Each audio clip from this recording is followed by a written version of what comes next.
مدرسة مدخلة الميكانيكية، إضراب عام 2011-2012، ثورة التعليم في مصر. انا مش عارف الوزير ده عايز ايه بالظبط. الوزير ده هيتنه ساكت لحد امتى؟ ما بيقولش اي حاجة على طلبات المعلمين ليه؟ يبقى كده اول طلب يا بيه من طلباتكم اقالة وزير احنا مش التربية عايزين والتعليم. الوزير ده خالص. الوزير اللي ما يسألش في منسوبين الوزارة بتاعته مش عايزينه خالص. وعايزين وزير احنا عايزين من وزير التربية والتعليم يخلي التعليم تعليم بحق، مش تعليم صوري. مش هو رايح يزور لي مدرسة امبارح ويقول ده مفاجأة والمدرسة مفروشة من أول يوم، مفروشة، الجناين معمولة والفصول متزينة. هم زينوها امتى دول؟ ده كلام فاضي. ما كانش فيها جنيه. لو كان فيها جنيه. وعندنا مدرس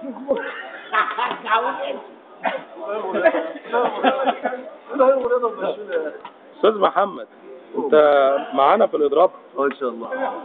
وايه سبب الاضراب؟ انا ضد الاضراب، متضامن مع الاستاذ سمير. طلباتك منظمه يعني يا استاذ حازم، انت شايف ان الطالب معاملته للمدرس دلوقتي معامله فيها كرامه للمدرس، ولا دي من طلباتك من الاضراب ان المدرس ترجع كرامته؟ مظبوط.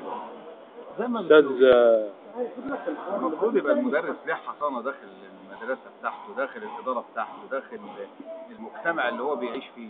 المدرس مهان جدا، المدرس بتداس كرامته في الارض والناس كلها قاعده تتفرج عليه. افهم من كده ان اللي بيقولوا عليكم انه ليكم مطالب فئويه، ان هم بيحاولوا ان هم يخلوا الاضراب كله فئوي، انما انتوا بتدوروا على كرامه المعلم. احنا بندور على كرامه المعلم نفسه. احنا عايزين المعلم يبقى ليه امتى ترجع زمان، زي ايام الطربوش.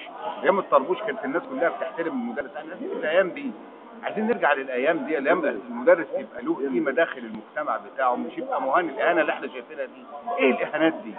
مفيش مدرس دلوقتي يقدر يكلم طالب. يعني الاستاذ اللي واقف جنبك ده مدرس اول لغه انجليزيه، وعلشان يكمل مصاريف عياله يفتح عطاره ويتنوا طول النهار في العطار. يجيبوا لنا تكاتك يا عم نكمل حياتنا. يعني اما الصبح اما الطالب يقول لك يا مستر، وبعد الظهر يقول لك اركن على جنب يا اسطى، وبعد الظهر يقول لك رص لي كرسي المعسل، وبعد الظهر يقول لك خد لي قفايه ودقني، وشغال حلاق ونقاش كل حاجه. كرامه المدرس مهانه. ثوره 25 يناير.